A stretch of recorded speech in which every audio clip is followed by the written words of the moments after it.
శ్రీ గురు రహస్యం ఏతదుత్తమం నిత్యానుష్ఠానం శిష్యశుద్ధి. గురుర్బ్రహ్మా గురుర్విష్ణు గురుర్దేవో మహేశ్వర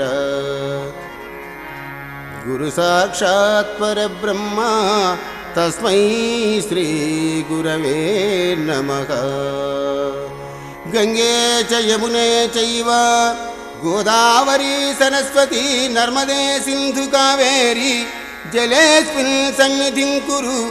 కావేరీ తుంగభద్రా చ కృష్ణవేణీ చ గౌతమీ భాగీరథీ చ విఖ్యాత పంచగంగా ప్రకీర్తితః.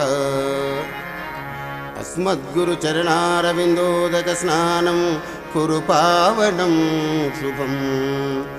ఉదకము శిరము పైన చల్లుకునేది మానసిక స్నానం. ఇడా భాగీరథీ గంగా పింగళా యమునా నది తయోర్మధ్య గతానాడి సుషుమ్నా చ సరస్వతి. ఏవం జ్ఞాన హృదే తీర్థే రాగద్వేషమలాపకే. యస్నాతి మానసే తీర్థే సయాతి పరమాగతిం. ఘంటానాదం. ఆగమార్థం తు దేవానాం గమనార్థం తు రాక్షసాం కురు ఘంటారవం తత్ర దేవతా పానలాంఛనం. జ్యోతి దర్శనం. దీపం జ్యోతి పరం బ్రహ్మ దీపం సర్వతమోపహం. దీపేన సాధ్యతే సర్వం సదా దీపం నమోస్తుతే. పీఠశుద్ధి. పృథివీ త్వయా ధృతా లోకాన్ దేవి త్వం విష్ణునా సఖ త్వం చ ధారయమాన్ దేవి పవిత్రం కురు చాసనం. భూత ప్రేత పిశాచాది విఘ్నకర్తృనివారణం సకుర్మంత్ర సముచ్చార్య ఆసనం పరికల్పితం. తాను కూర్చున్న ఆసనమున ఎడమకాలు క్రింద నీళ్లు చల్లుకొనవలెను. విభూతిధారణం. ఓంకార వదనాదేవి వాయాకార భుజద్వయి శికార దేహ మధ్యా చ నమకార పదద్వయీ. భూతిర్భూతికరీ పవిత్రజననీ పాపౌఘ విధ్వంసిని సర్వోపద్రవనాశిని శుభకరీ సర్వార్థ సంపత్కరీ భూత ప్రేత పిశాచ రాక్షసగణారిష్టాస సంహారిణి తేజోరాశి విశేష మోక్షణకరీ భూతి సదా ధార్యతాం.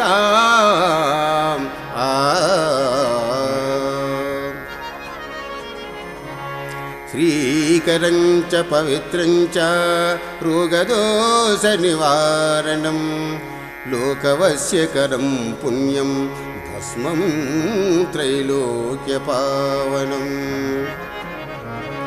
శాంతం పద్మాసనస్థం శశిధరమకుటం పంచవక్త్రం త్రినేత్రం శూలవజ్రం చ ఖడ్గం పరశుమభయదం దక్షభాగే వకంతం నాగపాశం చ ఘంటాం ప్రళయకుతమ హంసాంకుశం వామభాగే నానాలంకారయుక్తం స్ఫటికమణినిభం పార్వతీశం నమామి.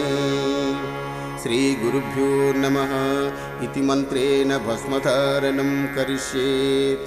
ఆచమనీయం. ఓం కేశవాయ స్వాహా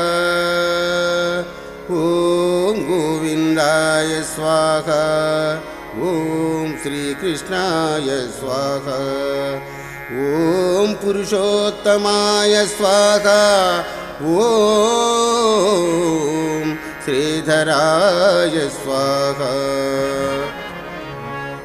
ప్రాణాయామం. ఓం భూః ఓం భువః ఓం సువః ఓం మఖః ఓం జనః ఓం తపః ఓం సత్యః ఓం తత్సవితుర్వరేణ్యం భర్గో దేవస్య ధీమహి ధియో యో న ప్రచోదయాత్. ఓమాపో జ్యోతిరసో రసోమృతం బ్రహ్మభూర్భువస్వరో. ఏవం గుణ విశేషణ విశిష్టాయాం శుభతితౌ మమ జనన మరణ భ్రాంతిరహితద్వార శ్రీ సద్గురుదేవతా ప్రేత్యక్ష్యం ధ్యానమావాహనాది షోడశోపచార పూజాం కరిష్యే. తదంగ కలశ పూజాం కరిష్యే. కలశస్య ముఖే విష్ణు కంఠే రుద్ర సమాశ్రితా మూలే తత్ర స్థితో బ్రహ్మ మధ్యే మాతృగణాకృతః కుక్షే తు సాగరస్తనువే సప్తద్వీపావసుందరా. ఋగ్వేదో యజుర్వేదో సామవేదో అథర్వణః అంగైశ్చ సహితా సర్వే కలశాంబు సమాశ్రితా.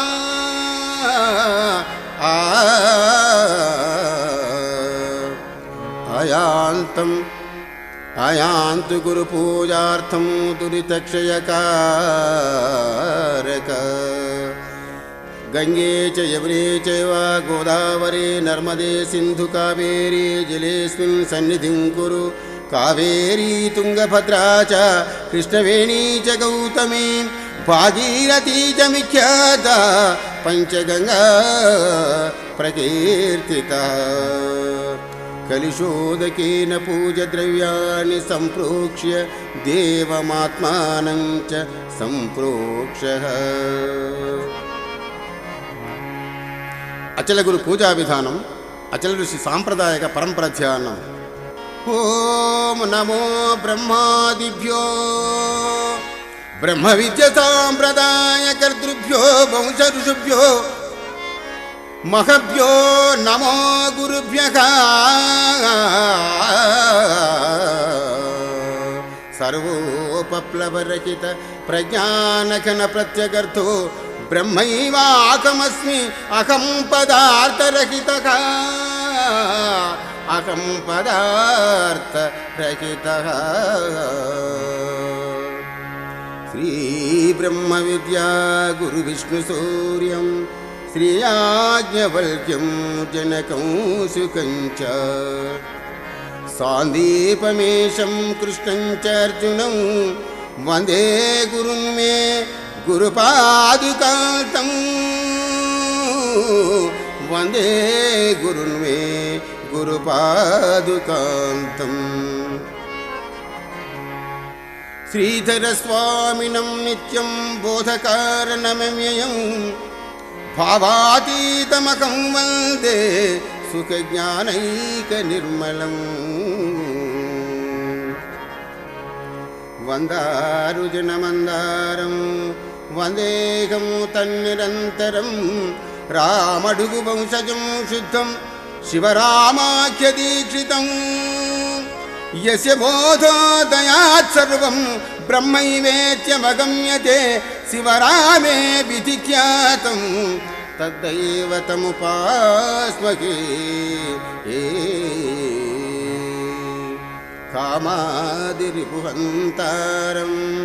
కారుణ్యామృతసాగరం కంబాలూర్య పరమాభిధానం వందేద్యమద్గురుం శ్రీమత్పరశురామాన్మయాబ్దిచంద్రమనోరమం నిత్యానందమహం వందే సీతారామ గురుం పరం. శ్రీమత్కారుణికం మహాగుణనిధిం పూర్ణప్రభాభాసురం నిర్ద్వంద్వం నిరపేక్షకామమలం నిస్సంగమాద్యం విముం నిత్యానందమయం నిరీహమతులం నిర్ముక్తకర్మాదికం శ్రీకృష్ణాఖ్య గురుం భజేహమనిశం శ్రీచిత్తసంతోషణం. నిత్యం సాంద్రకృపారసం విదిత भावाभावमत्युन्नतम् द्वन्द्वातीतममत्परं परमकल्याणात्मतत्त्वं विधिं ब्रह्मानन्दमयं सुबोधनिलयं स्वानन्दभावं सदा श्रीमद्भागवतान्मयाब्धिविलसत् श्रीकृष्णचन्द्रं भजे।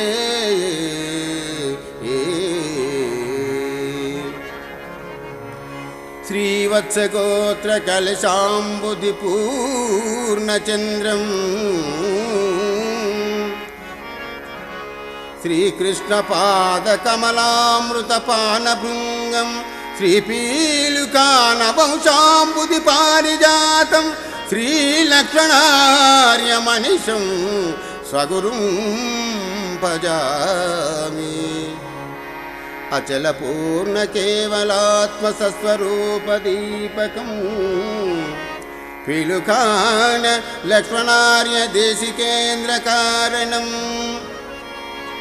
बृहद्वासिष्ठसद्विचार साधुमार्गवर्तनं सच्चिदानन्द वेङ्कटेश्वर सद्गुरुं भजाम्यहम्। वेङ्कटेश्वर पादारविन्दामृतरसायनं पिबन्मत्तमनोभृङ्गं हनुमन्तं गुरुं भजे।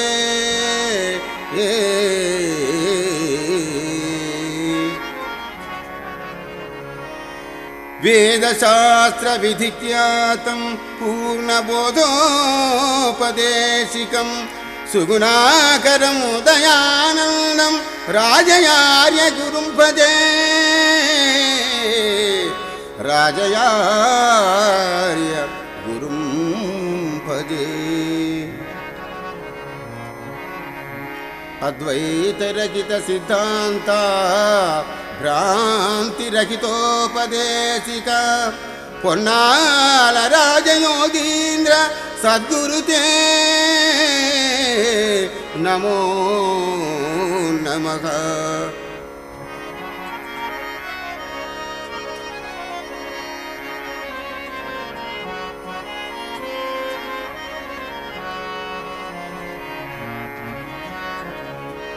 ద్వయాత్మదోషరహిత కేవలాత్మసస్వరూపకం భూమానంద హనుమయార్య పాదకమల సేవకం పూర్ణబోధ సద్విచార రాజయోగవర్తనం దయానంద రాజయార్య సద్గురుం భజామ్యకం.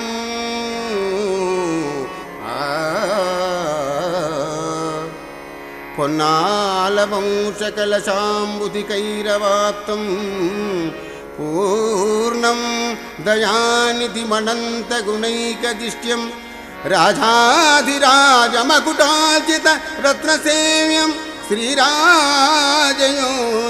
గురుమంతర నమామి నమామి. అనసూయాంబికాం దేవీం గురో శ్రీరాజయోగినః పత్నీం శ్రీమాతరం భక్త్యా వందేహం మనసాంతరే.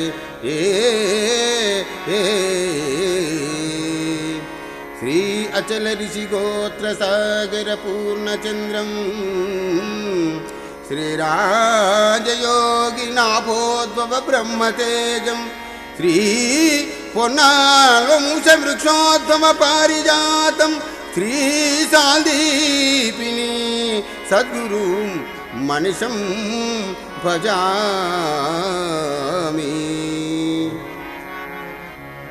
అస్మద్గురు సమారంభాం కృష్ణ సాందీప మధ్యమాం శ్రీ మహావిష్ణు పర్యంతం వందే గురు పరంపరా. వందే సద్గురునాయకం సురనుతం వందే దయావార్నిధిం వందే సుబ్రహ్మణ్యోగ్యకాసమదనం వందే త్రిమూర్త్యాత్మకం వందే సర్వదిగంత విశ్రుత యశో వర్ధిష్ఠు శాంతిప్రదం వందే నిశ్చల పూర్ణ బోధఫలదం వందే ప్రమోదోజ్వలం.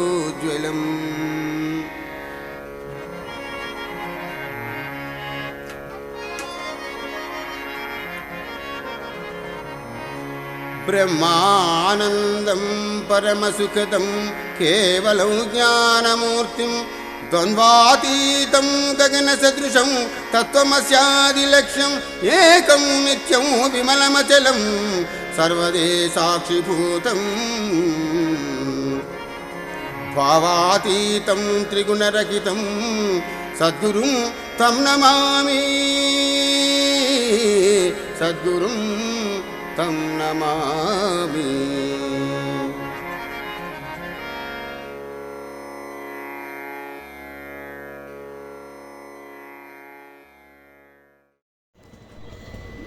శ్రీ నిజానంద గుడిసి నరసింహయోగి నామాంకితం సద్గురుతే నమో నమః.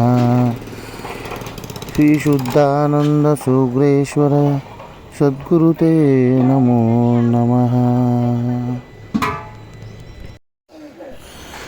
శ్రీ శుద్ధానంద గుడిసి సుగ్రేశ్వర స్వామి నామాంకితం సద్గురుతే నమో నమః. అస్మద్గురు సమారంభం కృష్ణసాందీపమధ్యమం శ్రీ మహావిష్ణు పర్యంతం వందే గురు పరంపర.